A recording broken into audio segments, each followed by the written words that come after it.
La commune de Bouloupari a inauguré ce matin son carport solaire équipé de 5 bornes de recharge de véhicules électriques. Parmi elles, cette borne hypercharge de 150 kilowatts, la première de Nouvelle-Calédonie. Elle permet une charge rapide du véhicule en un quart d'heure.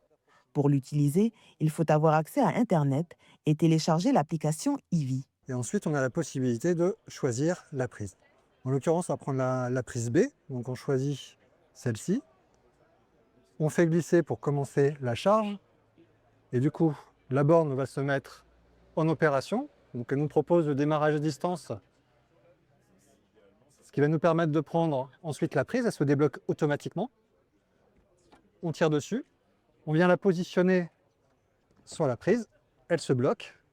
Et là, nous allons voir la charge démarrer. C'est une charge de 150 kW sur cette borne maximum. Elle va s'adapter à la consommation qui a été faite sur le véhicule. Et en fonction de ce dont elle a besoin, elle va charger au maximum de ce qu'elle peut. Cette infrastructure illustre la dynamique éco-responsable engagée par le syndicat intercommunal à vocation multiple du Sud et la commune de Bouloupari. Une alternative écologique et économique, car pour le moment, ces bornes sont accessibles gratuitement au public. Il ne faut pas oublier qu'aujourd'hui, la gestion de la mobilité pour les foyers calédoniens coûte très cher. Il y a à peu près 5-6 ans, on était à 60 000 francs le coût moyen d'un véhicule pour un foyer, ce qui est quand même assez important, notamment pour les foyers modestes. Aujourd'hui, la mobilité électrique permet de rouler à la fois plus vert, mais aussi moins cher. Aujourd'hui, avec le tarif que la Nouvelle-Calédonie a mis en place sur le prix du kilowattheure, à 8 francs du kilowattheure pour les infrastructures de recharge, ça permet de rouler pour l'équivalent de 300-400 francs pour 100 km parcourus. Bouloupari est la première commune productrice d'énergie verte au pays.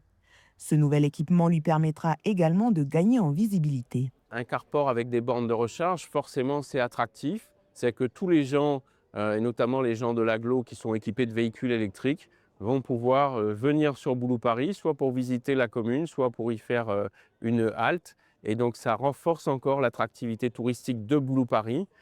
C'est un axe de développement important pour notre commune. Bouloupari n'était pas connue jusqu'à présent pour être une ville touristique et pourtant elle a beaucoup d'atouts. Le coût de cet équipement s'élève à un peu plus de 30 millions de nos francs. Financé par les communes du SIVM Sud et une aide de l'Agence calédonienne de l'énergie pour le financement des bornes de recharge. Prie et moi je plie, s'il te plaît. Alors je triche. Comme ça, je trie, je regarde. Dons alimentaires ou produits d'hygiène, chaque geste sera apprécié ce week-end lors de la grande collecte annuelle du Secours catholique de Nouvelle-Calédonie. Samedi, devant de nombreuses enseignes, il vous sera possible de déposer vos dons ou une contribution financière. Une quête aura également lieu dans les paroisses de tout le pays. Un appel à la générosité collective dans un contexte de crise sociale sans précédent. Alors cette collecte du 9 et du 10 août ce week-end, donc samedi et dimanche, elle est très importante pour nous parce que c'est un moyen pour financer en fait nos actions tout au long de l'année. Pour cette année, c'est une année particulière par rapport à ce qui s'est passé l'année dernière. Cette année, nous avons déjà, au bout de 6 mois, complètement utilisé le budget affecté pour les aides. Et aujourd'hui, nous cherchons donc des moyens pour finir cette année et puis réfléchir comment on élabore le budget pour l'année prochaine. Avec ces demandes nouvelles aussi, nous avons des nouvelles personnes qui nous sollicitent, qui jusqu'alors ne nous sollicitaient pas, mais qui aujourd'hui font appel à des associations caritatives comme la nôtre pour pouvoir finir, boucler les fins de mois.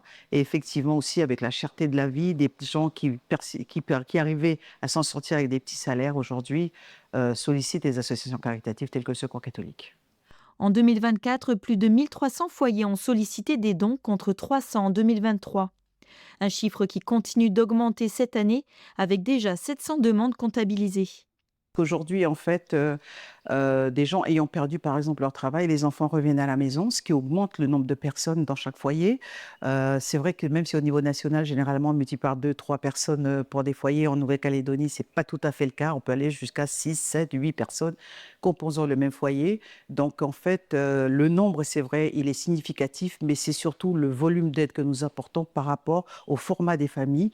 Et aujourd'hui, nous sommes à un point où on est en rupture au niveau budgétaire par rapport aux aides affectées, le budget d'aide affectée. Donc aujourd'hui, nous assistons à des demandes qui chaque jour augmentent de plus en plus. On est à plus de 200% quand même de volume de demandes par rapport aux exercices précédents. La liste des enseignes partenaires pour la récolte de dons sont visibles sur la page Facebook du Secours catholique de Nouvelle-Calédonie. Ok, donc tu vas m'aider pour remettre les affiches. On va commencer par Hiroshima. Ok. Souvent on dit, voilà, comme c'est Hiroshima qui a été bombardé en premier. Anna Issimei installe l'espace thématique du mois d'août. Cette année, le 80e anniversaire des bombardements atomiques est commémoré à la médiathèque de Poindimier. Des panneaux sont installés, des articles et des livres sont proposés au public. Donc il y a les albums, les romans, une bande dessinée et 2 documentaires. Sadako Sasaki a 2 ans lorsqu'elle survit miraculeusement à l'explosion de la bombe atomique sur Hiroshima au Japon en 1945. 7. Ouvrage de genre différent pour se rappeler cet épisode dramatique. Le 6 août 1945 à 8h15, Little Boy est largué sur la ville japonaise de Hiroshima. 3 jours plus tard, le 9 août, Fat Man est largué sur Nagasaki.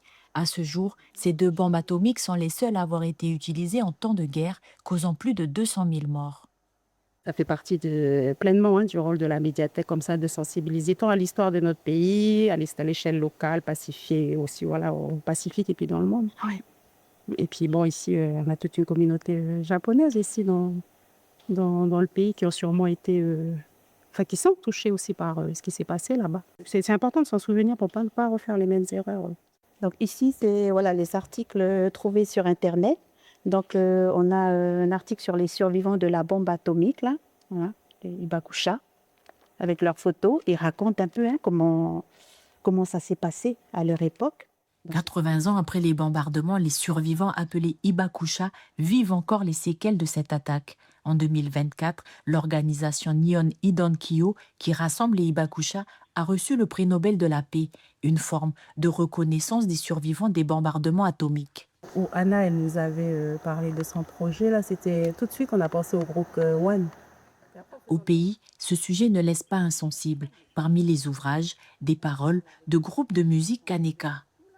Alors déjà, à l'époque, ces trois formations musicales, elles ont été sensibles à cette catastrophe-là, quoi. Il y a 80 ans, ces 2 attaques ont ouvert une nouvelle ère, celle de la menace nucléaire. Selon la FAS, Fédération des scientifiques américains, en 2025, 9 pays dans le monde posséderaient officiellement des armes nucléaires et parmi eux, la France. On est venu ici pour le cross, pour faire la course. La course contre nous, le secteur 2. Quand la madame elle a sonné, j'ai couru.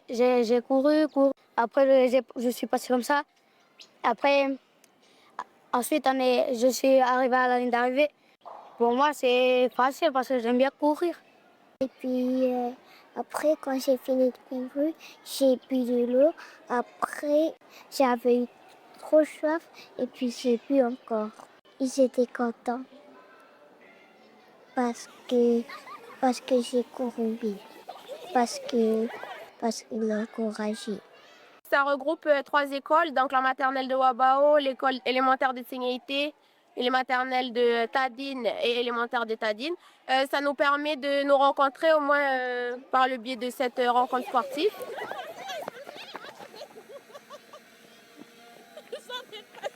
Il y a les enseignants qui ont participé, donc ils étaient répartis selon les catégories. Il y a eu les parents d'élèves également qui ont été invités à participer, donc ils ont joué le jeu, ils ont accompagné les élèves, ils les ont motivés, encouragés jusqu'à la ligne d'arrivée. Et ça, je trouve que c'est beau pour ces débuts de vacances.